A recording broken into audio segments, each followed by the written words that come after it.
Welcome to Unsealing You, the podcast where ambition and imagination fuse to create real change.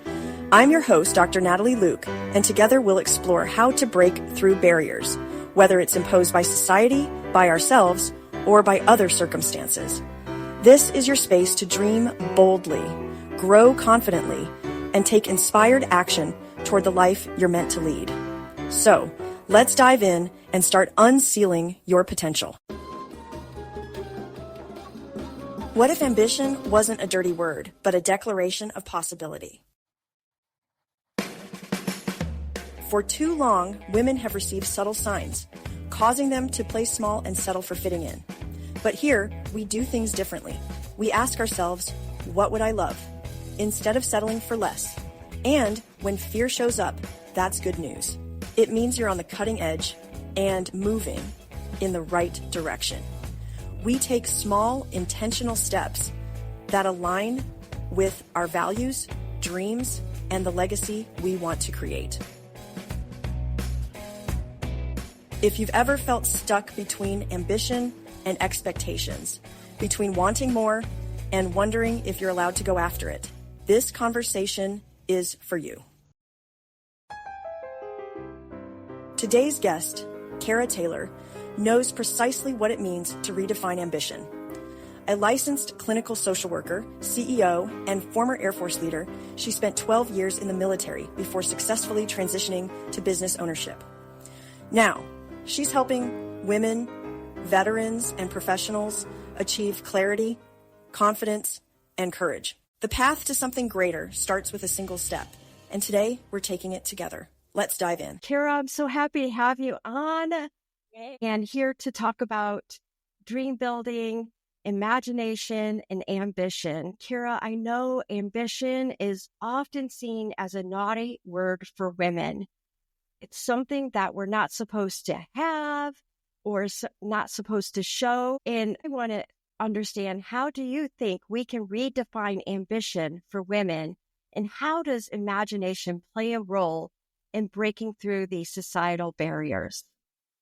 Well, first off, Natalie, I just want to thank you for having me here. I'm really grateful to be here and to be able to have this conversation with you. And just thank you for offering this to the community. I don't think of ambition as a dirty word at all. In fact, I think of it as a declaration of possibility. And when we redefine ambition, we're starting to give ourselves permission to dream boldly and unapologetically. And I think of imagination as that gateway to breaking down those societal barriers and allowing us to envision a world where we get to define success on our terms. So starting with imagination, we want to ask questions like, what would I love, instead of what should I settle for? I love that. Can you tell me a time when you used this thinking process? Yes, absolutely, Natalie. I would say I use it every single day since I learned about it in October of 2022. It just has changed my whole life up and down and for the better. Awesome. Yeah, so we'll get to even deeper on that one for sure. Now, one of the things that I've had the privilege of doing is watching you at work. I went to a retreat and we had several women there, and you were leading us through a dream building exercise. And there was a lady there that had just suffered some traumatic events, very difficult events. And she showed up and she was not looking too happy. And it was understandable when she told us what was going on, why things were not looking good for her. However, after an hour of working with you, maybe even it happened within a half hour, it was really amazing to see how her face just lit up and she transformed into something super powerful by allowing herself to dream. It was amazing. It gives me chills just thinking about it. Definitely an emotional thing and a positive way to get to watch people make these transformations, because this concept of dream building is unfamiliar to us. Why is that? Yeah, I think, no one ever teaches us to do this. It's not in our curriculums, right? Like, your parents don't teach you because they don't know. And once you start to learn this, it just completely changes your life. So we know from neuroscience that there's two different pathways in our brain that cause us to either be convergent in our thinking or divergent. And to dream, you need to be very divergent. But the convergent side can shut down those dreams. And this is where I think the inner critic is located. And we talk about the inner critic in episode 4 really closely. And so I'm wondering, from your perspective, and maybe you could give a little bit of background about yourself and how you know what you know. I'm wondering how, when you're helping so many people break through their limitations to get to their dream, how do you guide someone who struggles with their inner critic or imposter syndrome, especially when they're embarking on a really bold dream? Yeah, thank you so much for this question. I love it because this is how I've spent my career understanding this and helping people make these changes. So just a little bit of background. I got my clinical social work license in 2007. So I'm very fortunate that I've gotten to do this work many, many years, I guess over 17 now. That's crazy to say that out loud. And basically, you want to understand a concept of first we have a thought.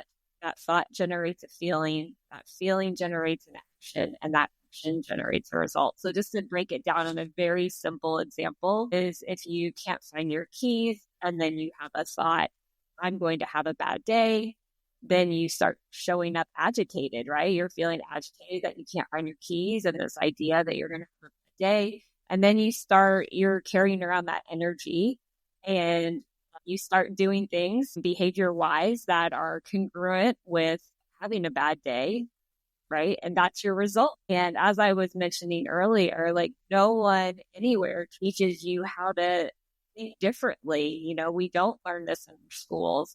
We don't learn this from our parents. And it's only because they don't know either. Right. So I think understanding this very basic concept helps us learn how to silence that inner core imposter syndrome and think a different way than we've done before. Yeah, very good. Thank you for that. Yeah. One other thing I would like to add, Natalie, Sure. Simple and understanding, I think that basic concept, once you hear about it, executing it's a whole nother story. I just gave you a very easy example, but when you start dealing with really deep rooted thoughts that you've had for decades, it's not as easy to do. So highly recommend you invest in either a coach or a therapist who is objective and can help you learn this skill. Yeah. And it's not like a bad thing to do that. I think especially for women who are breaking barriers, having that level of support makes a big difference. Huge difference. So you have studied transformational success for close to 2 decades. What is one principle or practice you believe every woman should embrace to overcome internal barriers and dream bigger than they thought ever possible? Yeah. So to kind of expand on what I was saying earlier, I think one of the most powerful principles that I've learned is just how much our thoughts shape our reality, right? So if you want to look at what you've been thinking, look at your results because your results never lie. Now, I remember when I first heard that, I was a little bit defensive, Natalie, because we get caught up in the different situations, circumstances, conditions, and those are really good reasons, right? Mm-hmm. Give ourselves permission to get caught there, to stay stuck there. But where our focus goes, our energy flows. So if we're focusing on fear, if we're focusing on limitations, we're going to have more of that in our life. But if you focus on possibility, abundance, on your vision, we know that doors start to open for us and we come from a different energetic state when we're in that place. So, I would really encourage women out there to just spend a few minutes every single day talking to themselves about what they would love to have in their life and then taking those small, consistent action steps every single day to move you in that direction. Small, consistent steps, very tiny. It all matters. Yes. I think honestly, the tiny steps are more important than these big steps that we take, because oftentimes the big steps we take are unsustainable for long periods of time. But, every day doing something 5, 10 minutes that moves that needle in that direction, you're going to have amazing results in a year. Yeah, I love it. So you have a military background, which equipped you with leadership, I can only imagine, and adaptability. How has that experience shaped your perspective on ambition and the courage it takes to chase a big dream? Yeah, the military taught me so many different things on so many different levels. Of course, I learned about discipline. I learned a lot about resilience, the importance of having a mission. And I think if the military, we focus on mission in our personal lives, or in the civilian world, we're talking about goals, we're talking about visions and dreams. And we know that I believe that all those qualities are essential for pursuing big dreams. The other thing, Natalie, is I would say the skill of courage, right? And being able to do things in the absence of fear. And an example of that for myself is, I decided to leave the military, separate after over 12 years of duty service, to pursue my vision and my dream of entrepreneurship, and to be able to coach other people like myself to make that transition. And it was a big leap of faith. And I know this sounds funny to say I had safety and security in the military, but I did. I had a safe and secure job. I had a paycheck that was twice a month. I knew what it was going to be every single month. And I left that world, and I didn't know what was going to happen. So, just having that courage to pursue your dreams, I think, is so powerful. What do you think? I know that you had the courage, and people say if you have fear, you do it anyway. That's what courage is. How would you define courage, and Yes. how do you help others go with courage instead of fear? Hey there, it's Dr. Natalie Luke. I wanted to take a moment to thank you for being here. You're part of something special, a movement of women lifting each other up and amplifying what's possible for all of us. If today's episode is resonating with you, why not download it? That way, it's there for you whenever you need a little inspiration. And if someone in your life could use this message, share it with them. You never know whose day you might brighten. Together, we're creating a ripple effect, one story at a time. Yeah, I think they do absolutely go hand in hand. You do have fear show up with courage, and you do it anyway. If you start having fear, that's good news. I think reminding yourself when that fear shows up, this is good news, because this means I'm on the cutting edge. Start to redefine what that feeling is, and just understanding from a basic physiological perspective what's happening is, you have fear, you start maybe your heart's racing, you're shaky, sweaty, whatever comes up, usually some form of physical anxiety, and then of course those thoughts. But when we understand that we're going into a fight, flight, or freeze response, that our brain is just trying to keep us safe and keep us playing small in the land of the familiar. And when you start to break out of that, you are going to have that pop up, and, and we just keep going. We keep taking those steps, and eventually your nervous system starts to regulate. Yeah, I was going to say, even as a sales professional, part of my career, I was in sales. And I remember I was working in Dallas, and I was promoting products to other researchers. And I'm a molecular biologist by trade. I have some protein biology in my background, but it's not as familiar to me as it is molecular. So I sold the heck out of my molecular products. Molecular products help you study DNA. And I also had in my bag that I needed to sell was protein. And we were challenged to promote protein products. Well, the protein products were in Building K, the third floor. And I was afraid of the third floor of Building K. And so I was like, okay, what is this going to do for my overall business? Because as a sales rep, you're thinking of your stuff as a business. I'm like, it's going to give me a lot more security, because people always have to buy these protein products because you run out of it.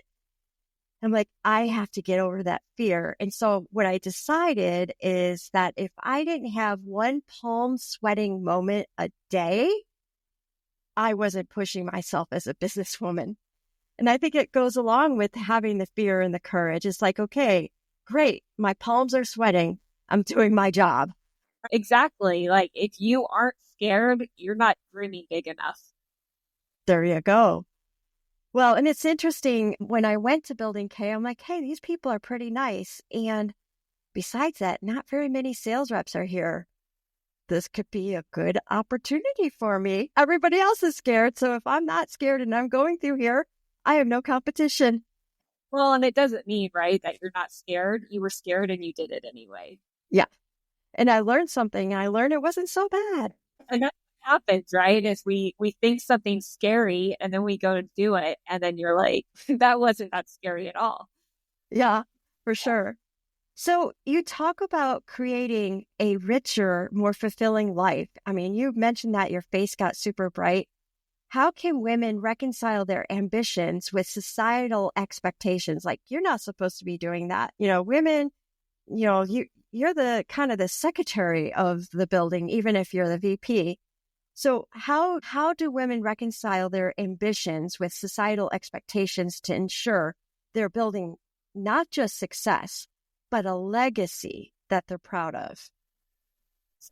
Okay. Yeah, I think reconciliation starts with being able to define success on your terms rather than society's. So I think one of the things that allows us to define success on our own terms is knowing what it is you would love to have in your life, getting clear on what your values are, and letting those two pieces guide your decision making. I also think building a legacy doesn't mean that we have to choose between ambition and fulfillment. We get to combine both of those together. And that when our goals align with our values, the work that we do not only fulfills us, but leaves an impact that resonates beyond our lifetime. So really a fulfilling legacy is created through that intentionality and the courage to live authentically. And I appreciate that because I feel like in starting the podcast, I have begun to do something that is along the lines of my values and also my vision and my dream. And it seems that I feel like I'm just as busy, if not more busy, at work and doing this on the side. But just because it's aligned with my values, I feel more fulfilled and I'm getting it all done without feeling burnt out. Right. And when you're doing things that you love, it doesn't feel like work, like you just get excited about it. I have so many people like, oh my gosh, I can't believe you're adding another thing that you're doing. And I'm like, but I love to do it. Like it feels like a hobby, right? And so that's where I want people to get. I mean, there is parts of our job always that are going to be work, but like it's about being a coach, not the coaching itself, but maybe running a business that are a little bit more work-like. But when I get to do this, when I get to have these conversations, when I get to coach, it makes all that other stuff worth it. Like I can see the purpose in it. Does that make sense? It makes a lot of sense. And you work with heart-centered professionals, healthcare professionals. How do you help clients balance their desires, their dreams, to lead with their hearts while still pursuing their ambitions unapologetically? Yeah, I've just spent so much time helping people get clarity on what their vision is. And that guides everything. You would be maybe surprised, maybe not surprised how many people, when you ask them questions, about their health and well-being, their love and relationships, their vocation, their time and money freedom, those are the four areas that I focus on. You'd be surprised how many people have no idea what they would love in those areas. And then to describe them with such clarity, that takes a little bit of work. Like you have to sit down and take the time to, for me, I write it out and then I find pictures. And then on the back of the picture, I write it out again and I write it out and I write it out. Yeah, it's a time-consuming process, but it's so critical that we do this. And then having someone to bounce that off of, that's where I think the value of coaching comes in. So, for example, someone may say something like, I want to get out of debt. Well, that's coming from that scarcity mindset rather than like at the end of the month, all my bills are paid in full, all my balances on my cards and loans are at zero. Can you hear the difference between that energy and I want to get out of debt? Yeah. Right. So Writing in the positive. right. And that's what generates that energy that I was talking about earlier that helps these professionals move forward and take those action steps. And, it's kind of funny too, when you write down all these things, at least for me, I've written it down and sometimes, I review it every morning, every evening, like clockwork. And then there's times when I'm like, okay, just take a breather. And I keep working. I keep taking those little steps. Then I go back to what I had written out and I'm like, holy cow, I did it. Yes. Yeah. Yeah. I think they say we overestimate what we'll accomplish in a year and underestimate what we're going to accomplish, whether it's 5 years, 10 years from now. And it's just amazing to be like, holy heck, I said I was going to do that. And usually that path to completing it ends up being shorter than what we thought. So as we come to the end of our time together, I just wanted to give you a chance to tie it all together and let our listeners, these are people that are seeking information about how to dream big. And some of these folks might even be healthcare providers interested in becoming an entrepreneur themselves. Just give us some final thoughts. And then for those folks that are interested in, how would they get a hold of you if they wanted to start building that dream with you? Yeah. So to start the visioning process, man, there's so much information out there available to people on dream building. So I would just go out there. I would start doing some research, getting some help with it, as I mentioned earlier, because let me just use myself for an example. Like I do this for a living, but I have someone help me create it because we have blinders on when we go to do these things ourselves. We can't always see our limiting beliefs. Right. So like I remember one time when I was working with a coach and, she would say something like, oh, that's just a thought that you're having. And I would be dead set. No, it's not a thought. It is the truth. It is a fact, and, I do this for a living and I couldn't see that. And, eventually yeah, you're right. And, starting to be able to shift that. So I feel like finding somebody objectively to help you with this who is truly invested in your growth. A lot of times we want that from our family members, but sometimes our family members, because they're coming with their own limiting beliefs, they may not support us in the way that we want. My mentor, Mary Morrissey, talked about holding your vision like a newborn baby, holding it close to you as you're taking those steps. That doesn't mean you can't share it with anyone, but you really want to share it in a community where you feel empowered to, to have it, to birth it to life. Right. So, I think there's that piece is just doing your research, really getting into this. And then to your other question, I just created a new Facebook group. It's facebook.com/groups/Kara Taylor Coaching. If you are interested in joining that free group and getting some resources to help you as you're on transition. Awesome. Fantastic.